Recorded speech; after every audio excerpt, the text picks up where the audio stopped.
جس طرح ہم حضرت اقدس مسیح موعود علیہ الصلوۃ والسلام کے ساتھیوں اور غلاموں کا ذکر محبت اور پیار اور دعاؤں کے ساتھ کرتے ہیں۔ جہاں تک جماعتی موازنے کا تعلق ہے،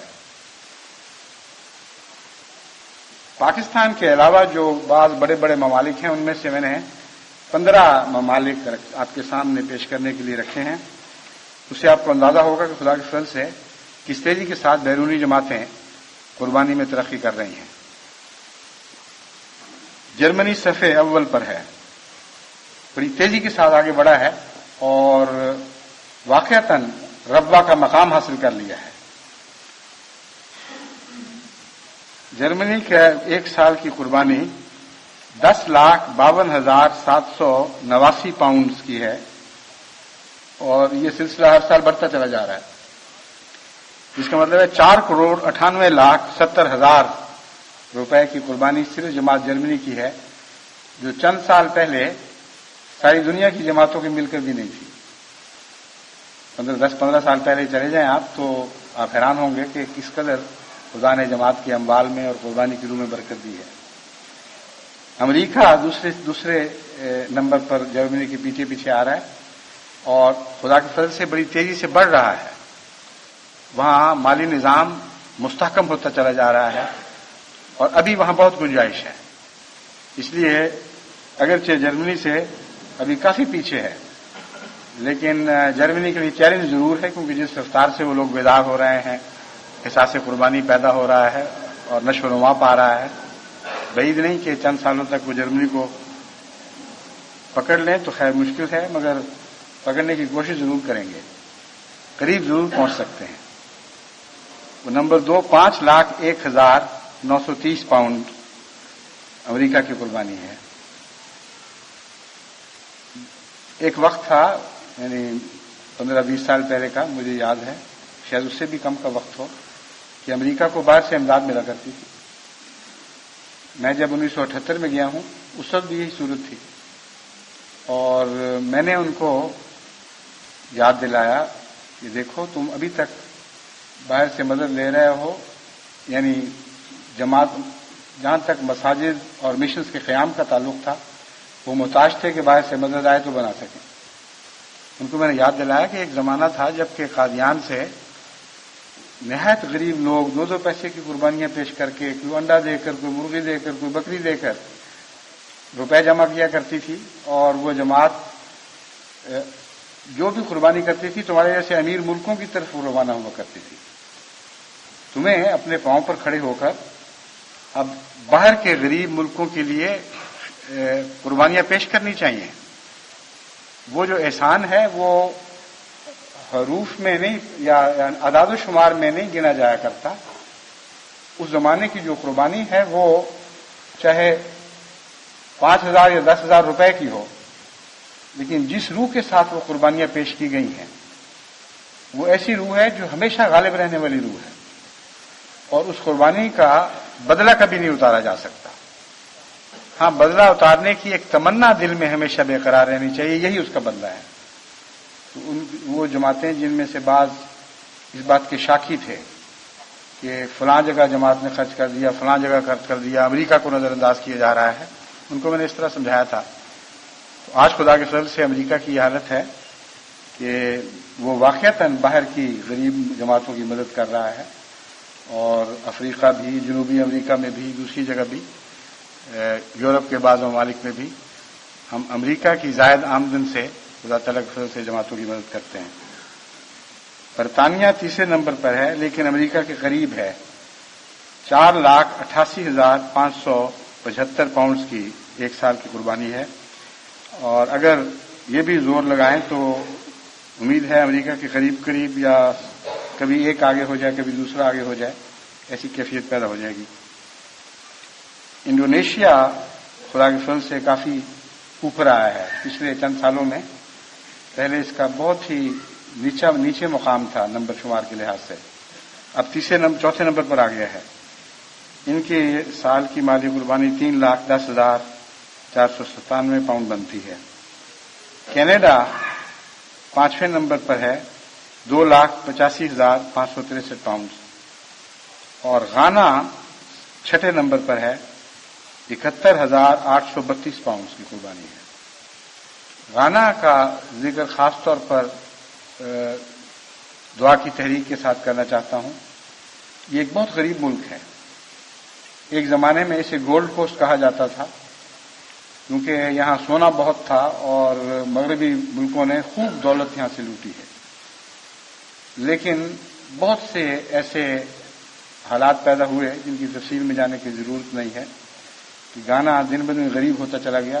کچھ چند سال پہلے تک تو یہ حال تھا کہ عام فاقہ کشی کا عالم تھا، اور ایک دفعہ ایک مبلغ نے مجھے لکھا کہ غربت اور فاقہ کشی کا یہ حال ہے کہ میرا ایک دفعہ دروازہ کھٹکا، میں نے باہر نکل کر دیکھا کہ کون ہے، تو وہ شخص بھوکا تھا، روٹی مانگنے کے لیے آیا تھا، لیکن میرے پہنچنے سے پہلے بے ہوش ہو کر زمین پہ گر پڑا تھا۔ یعنی نقاہت غالب آ گئی اور اس کو تھوڑا تھوڑا کچھ پلا کر آہستہ آہستہ اس میں جان ڈالی گئی، پھر وہ کچھ کھانے کے قابل ہوا۔ اور اس غربت کے باوجود جو ابھی تک جاری ہے، ویسی کیفیت تو نہیں، لیکن فرق پڑ چکا ہے اللہ کے فضل سے، لیکن بالعموم غانا کی جماعتیں غریب ہیں، لیکن قربانی کی روح سے بہت ہی عظیم جماعتیں ہیں۔ وہاں غریب لوگوں میں بھی میں نے بے حد قربانی کا جذبہ دیکھا ہے۔ بڑے کھلے دل کے لوگ ہیں، بڑے حوصلے کے لوگ ہیں، اور جماعت سے بڑی محبت رکھتے ہیں۔ بعض دور دور کے گاؤں میں بھی میں نے جا کر دیکھا ہے وہاں دورے کے دوران، کہ وہاں لوگوں کے متعلق آدمی سوچ بھی نہیں سکتا تھا کہ اتنا گہرا اخلاص ہوگا۔ عشق ہے حضرت مسیح علیہ السلام اور آپ کے پیغام سے۔ یہ جماعت اگر مالی قربانی کی طرح تبلیغ میں بھی اٹھ کھڑی ہو، جیسا کہ اب شروع ہو گئی ہے، تو انشاءاللہ چند سالوں میں غانا میں انقلاب برپا ہو سکتا ہے۔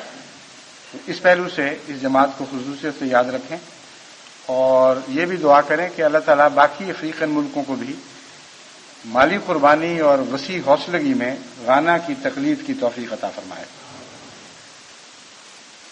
ماریشس بھی بڑی مستعد جماعتوں میں سے ہے اللہ کے فضل کے ساتھ، اس نے بھی اپنا نمبر اونچا کیا ہے، اور 7ویں نمبر پر ماریش 1 2 3 4 5 6 7 7ویں نمبر پر ماریشس کی 1 لاکھ قربانی ہے 71,639 پاؤنڈز کی۔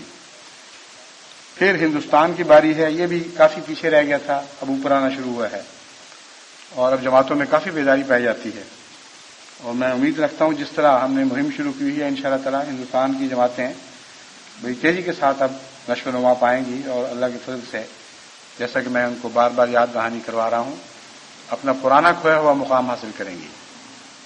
وہ عظمت کا مرتبہ جب ہندوستان ساری دنیا کو اپنے چندوں سے خدمت دین کے لیے رقم مہیا کیا کرتا تھا، تو اب بھی میں امید رکھتا ہوں کہ جماعتیں اگر بیدار ہو جائیں اور عزم کے ساتھ کام شروع کریں تو وہ دن دوبارہ لوٹ سکتے ہیں۔ قادیاں کی ایک ہمارے دل میں محبت ہے، جہاں حضرت مسیح علیہ السلام پیدا ہوئے، جہاں سے پیغام پھیلا، وہ محبت ہمیں مجبور کرتی ہے کہ ہندوستان کو پھر صفحے اول میں دیکھیں، اور وہاں سے ساری دنیا میں پھر اللہ تعالیٰ کی ہدایت کا نور پہنچے۔ ناروے بھی بڑی مستعد جماعت ہے، آگے بڑھ رہی ہے، ہندوستان کے بعد ناروے کی باری ہے۔ پھر جاپان باوجود اس کے کہ بہت کم تعداد ہے 8ویں نمبر پر یا 9ویں نمبر پر آ گیا ہے، 1 2 3 4 5 6 7 8 9ویں نمبر پر، اور 10ویں نمبر پر جاپان آ گیا ہے۔ ناروے 9ویں نمبر پہ ہے، جاپان 10ویں نمبر پر، پھر سوئٹزرلینڈ ہے، پھر بنگلہ دیش ہے، پھر ہالینڈ ہے۔ ہالینڈ کی جماعت بھی یورپ کی دیگر جماعتوں کے مقابل پر تعداد کے لحاظ سے خدا کے فضل سے بہت مخلص اور مالی قربانی میں پیش ہے۔ پھر سویڈن آتا ہے، اس کے بعد نائجیریا کا 15واں نمبر ہے۔ نائجیریا میں خدا تعالیٰ کے فضل سے اقتصادی لحاظ سے اللہ نے بہت برکتیں عطا کی ہیں، بہت امیر ملک ہے پوٹینشیل کے لحاظ سے۔ انفرادی طور پر مقابلہ کر کے دیکھیں، مین ٹو مین جس کو مقابلہ کہتے ہیں، تو غانا کے مقابل پر نائجیرین احمدی کی حالت بہت بہتر ہے۔ اس لیے وہاں کی جماعت کو کوشش کرنی چاہیے کہ اخلاص میں بھی وہ آگے بڑھیں، اور جس طرح خدا نے ان پر فضل فرمایا ہے اسی نسبت سے مالی قربانیوں میں آگے بڑھیں۔ تعداد کے لحاظ سے وہ پیچھے ہیں، لیکن اتنا پیچھے نہیں کہ مالی قربانی میں غانا سے اتنا پیچھے رہ جائیں.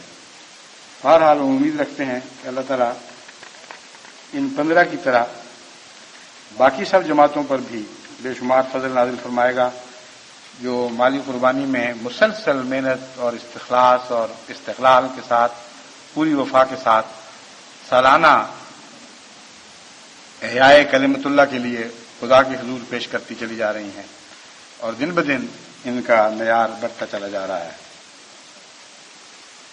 جیسا کہ میں نے بیان کیا ہے امریکہ کے معاملے میں کہ بہت سے ابھی ایسے احباب ہیں جو اگر حسب توفیق خرچ کریں تو امریکہ میں ابھی بہت آگے آنے کی گنجائش ہے. یہ صورتحال کم و بیش دنیا کے ہر ملک پر پوری اترتی ہے کیونکہ کبھی بھی کسی ملک میں ایک جیسے ایمان کی حالت کے لوگ نہیں ہوا کرتے. اگر چندے بڑھانے ہیں تو سب سے اہم چیز یہ ہے کہ اخلاص کا معیار بڑھانے کی کوشش کریں. جتنا اخلاص کا پانی اونچا ہوگا اتنا چندہ خود بخود اچھل اچھل کر باہر آئے گا. اور اگر اخلاص کا معیار بڑھانے کی کوشش نہ کی جائے اور چندوں کے مطالبے پر زور دیا جائے تو اس کے نتیجے میں بعض دفعہ آگے بڑھنے کی بجائے لوگ پیچھے ہٹنے لگ جاتے ہیں. میرا تجربہ ہے کہ وہ کمزور لوگ جو چندوں میں پیچھے ہوں ان کے پیچھے جب سیکٹری مال وغیرہ پڑتے ہیں تو وہ دور بھاگنے لگ جاتے ہیں. بعض لوگ اپنے ایڈریس بدل لیتے ہیں کہ کہیں ہمارے تک سیکٹری مال نہ پہنچ جائے. تو اخلاص نہ ہو تو پھر تحریک اور زیادہ دھکیل دیتی ہے بجائے ادھر لانے کے. لیکن اخلاص کا معیار اونچا ہو تو پھر تحریک ہو, پھر دیکھیں وہ کس جوش کے ساتھ آگے بڑھتا ہے. دونوں باتیں ضروری ہیں. چندہ طلب کرنے والا نظام جو ہے وہ بھی بہت مستحکم ہونا چاہیے اور بر وقت اس نظام کا واسطہ ساری جماعت سے قائم رہنا چاہیے. اور بر وقت کا لفظ بہت اہم ہے.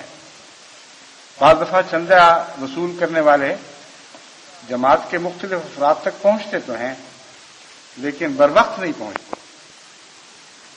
مثلا ایک سال گزر گیا ہے, 11 مہینے یعنی گزرنے کو ہے, 11 مہینے ہو گئے ہیں اور سیکٹری مال اچانک جاگ اٹھتا ہے اور کہتا ہے کہ ہو ابھی تو میری کافی رقم وصول ہونے والی ہے.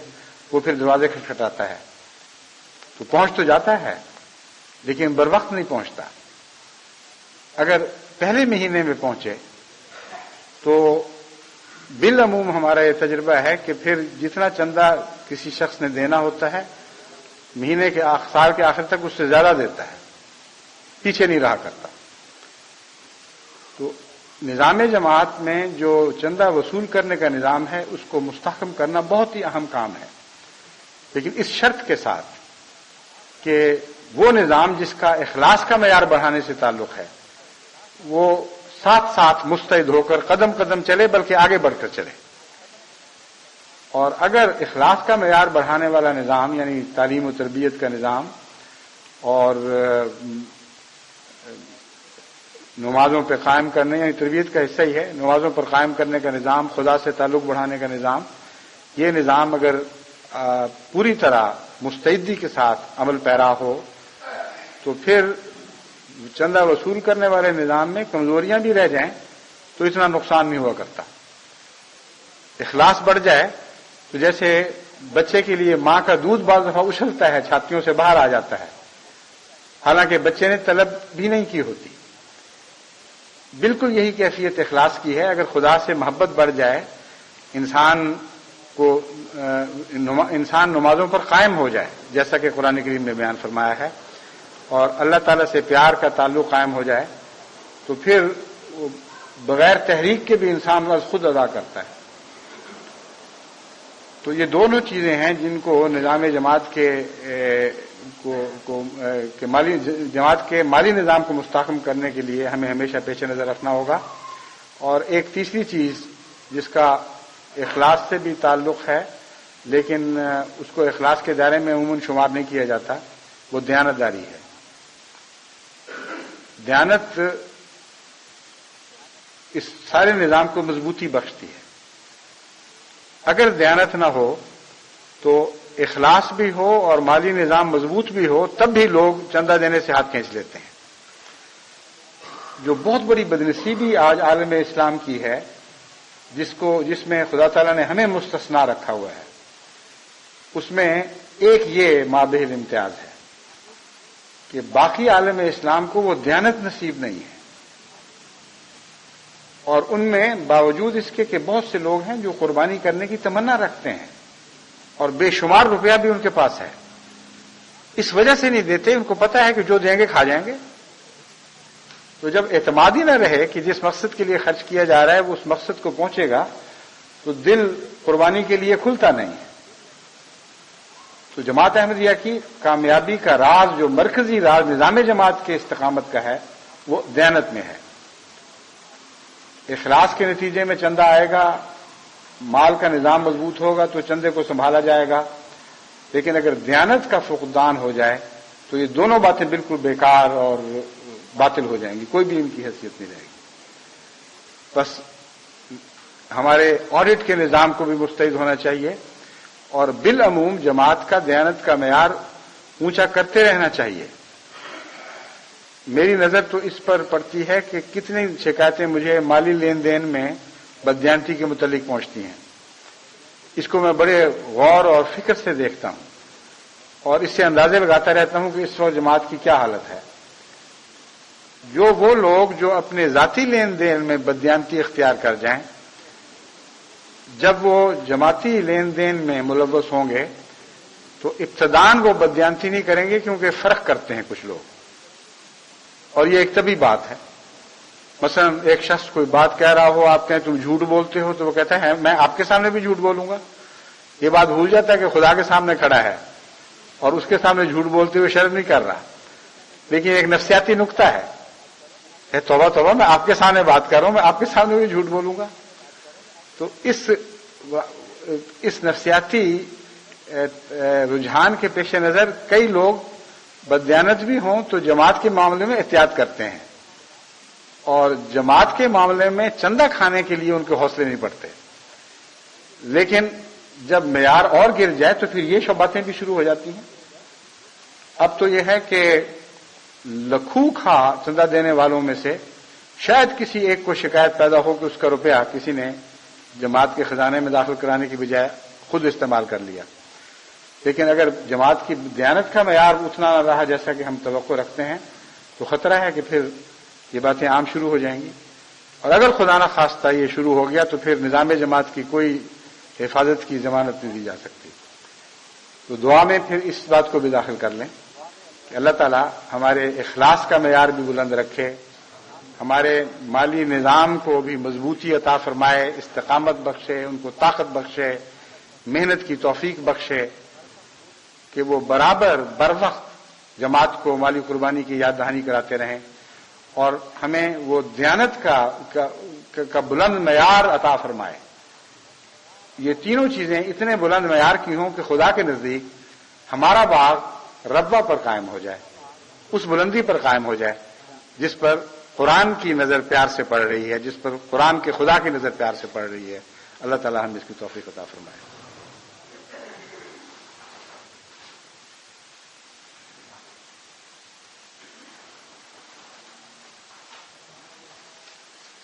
الحمد لله نحمده ونستعينه ونستغفره ونؤمن به ونتوكل عليه ونعوذ بالله من شرور أنفسنا ومن سيئات أعمالنا من يهده الله فلا مضل له ومن يضلله فلا هادي له ونشهد أن لا إله إلا الله وحده لا شريك له ونشهد أن محمدا عبده ورسوله عباد الله رحمكم الله إن الله يأمر بالعدل والإحسان وإيتاء ذي القربى وينهى عن الفحشاء والمنكر والبغي يعظكم لعلكم تذكرون اذکروا اللہ یذکرکم وادعوہ یستجب لکم ولذکر اللہ